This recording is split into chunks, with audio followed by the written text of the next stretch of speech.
Hello, internets. It's All Good Sam here for another Spilt Ink podcast. Now, I was pondering what to talk about for this podcast, and I think we wanted to talk about process a bit, because we talked about the talent isn't really a thing. It's a byproduct of process. It's a learning process, and you improve and you become a better artist. And in time, the difference between someone who hasn't put in the practice and developed a skill and someone who has become significant enough that it appears to be a magical thing for those who don't know, enough significantly more advanced technology appears to be magic, right? Yeah, well, so the same thing goes with skills, and I feel the same way when I watch people doing parkour. I wanted to do that when I was a kid. I didn't have a name for it back then, but I would look down the street and I'd see all the things in a row and the news boxes and stuff, and I want to jump over those things like Spider-Man. But I didn't, because I was chicken shit. I did other things that were crazy, but I didn't do that particular thing. And then people started doing this parkour thing, and my eyes are popping out of my head, because holy crap. Well, if only I'd known, I might have broken some bones. But I didn't do it, and so it seems like magic to me. Drawing and all of the stuff that goes into making comics and all that is very similar. Is at times very complicated process, but nonetheless a process that is actually a whole bunch of discrete steps and ways of thinking. And everyone has a different one too. And some people are really kind of subliminal and unconscious about their process. It's just a thing that happens, but there's definitely one. Sometimes it's more enshrined in ritual, but nonetheless, it's still process. Now, for me, actually, my process can be fairly flexible. It has to cater to particular clients or jobs or projects, and my process for my own books is different because it doesn't tend to go out to an external source for iterations and revisions and requests for changes. It's all internal editing and refinement and honing. But nonetheless, I've definitely developed methods and systems that work for me. And then certain clients, the dynamics of working with a client right away. For example, with clients, you do a series of rough renderings and then you send them to the client before you make any absolute decisions. I curate a little bit. There are first initial drafts that I don't end up showing the clients because I feel like they're just unsuccessful. But otherwise, I usually try to show a few. Maybe if their request was super specific, I might just make one attempt at meeting it. And you'll actually see that more or less with the project I'm going to talk about in this example. But frequently there's a 2 or 3, and I'll show them those as well. So I thought, I just sort of foreshadowed there. I would talk about one particular poster design that I've done recently. It's with a local client that I work with. I've worked with for a few years, Imago Theater, and I've been involved in redesigning their logo and doing a lot of the graphics for their productions over the last couple of years.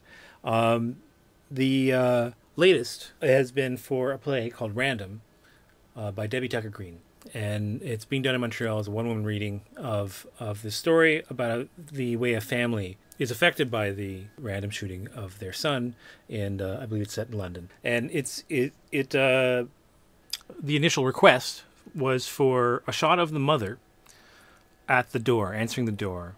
There's a scene that happens near the beginning of the play, and in front of her, just outside the door, we can see 2 officers who've come to give her the news, and behind them, we wanted to see a view of the urban space that they live in. And then ultimately, in the mother's silhouette herself, would be the faces of the whole family, including her. The client was concerned that there would be a challenge to showing this, and it's difficult, how do you do this in it's not so much illustrative, but symbolic way that works graphically for a poster. And I had spatial constraints, and I couldn't use the whole canvas because it's a poster, a play poster. It has to have dates and locations and title information, and so I wanted a very graphic image. And what I ended up coming up with was having the figures in silhouette and superimposing the urban space through them, which I thought made for a really good symbolic system.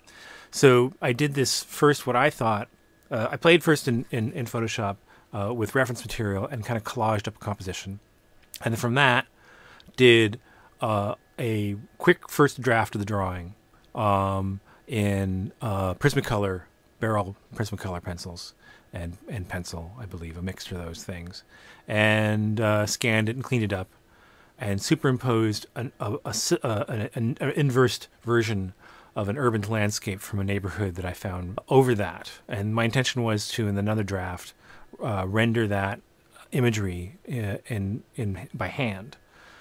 And I sent that to the client just as an initial approval sketch. And I didn't end up doing a lot of different sketches for them because they had such a specific request. And here was my specific, okay, well, here's maybe one way we can do it. And I did this quick rough draft. Or I thought it was going to be a rough draft. The client really liked it. There was a few little tweaks. But in fact, I went and tried to finish it. And they were saying, this is perfect, just send us a version. And I was like, I hadn't even scanned it high res yet. And I was like, well, wait a minute, that wasn't meant to be the finished. And I went to finish it. And they rejected the finished version because it was too polished. They wanted the rough draft. They wanted the intense grit of the barrel pencil crayon and the rawness of it.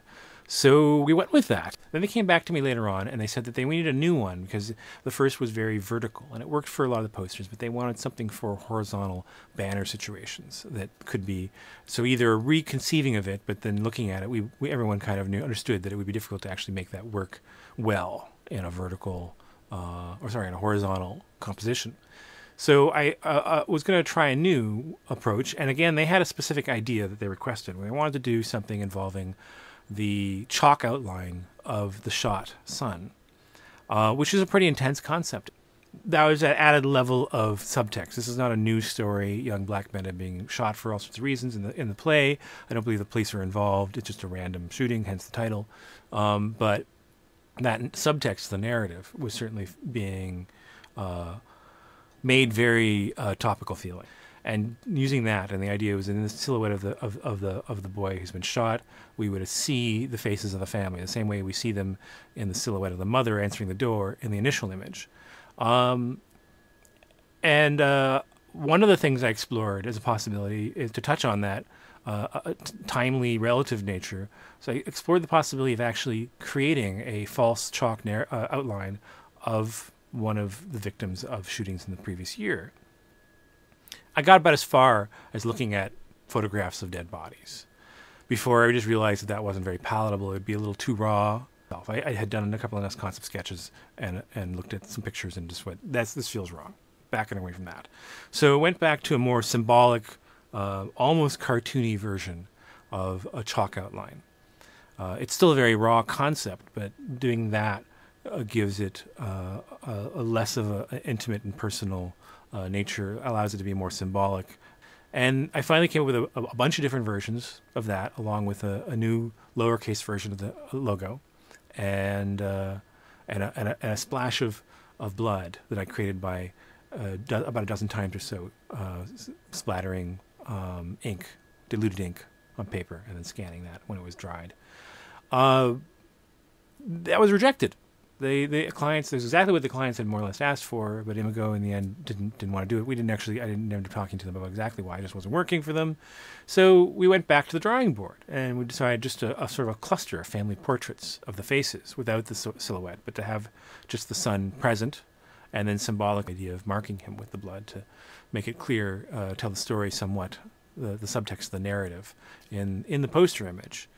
I had to redraw the faces again. And this is one of the areas where working with Imago is a challenge, is trying to keep that rough initial first draft version. And I think, for example, the father's face kind of mutated quite a bit in the last version. And you kind of have to allow that because the first draft nature of the drawing means that too much editing and cleaning up and fixing tends to kill it. It starts looking too clean. And that's kind of the role of iteration. Rather than overworking one drawing and trying to make it perfect through heavy use of intent. I mean, you can do that, but it gives you a particular kind of worked feel. If you want that loose, spontaneous, impressionist feel, frequently what it means is making many different quick attempts and trying to capture the energy of a fast gesture. I find I really enjoy this. It's not characteristic of most of the illustration work I do. Usually people want something very, very refined and nailed down. Imago pushes me to do the most expressive and loose and quite pleasurable illustrations sometimes. But to be honest, I really liked what the chalk outline graphic looked like, but I can get why people might not have been quite comfortable with it. It's a really intense image, and I thought that right away when it was requested. I was game to try it and went forward with it, but the first thought that crossed my mind is, oh, ooh, okay, so that's an intense image to pick. And that's, I think especially with Imago in general, because of the kind of plays they put on, they're all grounded in social, contemporary social themes. So generally being mindful of issues of things like appropriation and the kind of messages you send the audience. That was the development, the evolution of an illustration. Thanks for listening, folks. This was more of a talky one, borderline a little bit of a lecture, hopefully not in the didactic sense, but in the interesting and informative sense. Let me know what you think in the comments, and please check out the Mixcloud page and like and follow stuff there. Help us get more random listeners. If you want to help get my comics done and this podcast in your inbox, along with PDFs of all of my independent publications, check out patreon.com/salgood and consider pledging and becoming a patron of the arts. And then, you'll have all sorts of extra perks if you do. If you want to get the podcast just for free, go to spiltink.org and look for the podcast link there. There's a feed available. You can subscribe to it that way. And also check out the site there. You'll see the ability you can get my digital copies of my books and order my physical books and find out what's new and check out the videos too. I'm over 1,440 something subscribers now. I'm not sure how many people, from that get the video when I post it. But that's great. That's pretty encouraging. And the views are going up.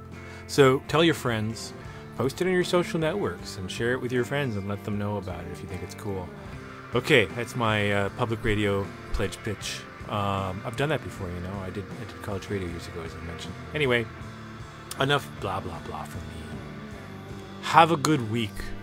Salgood Sam out.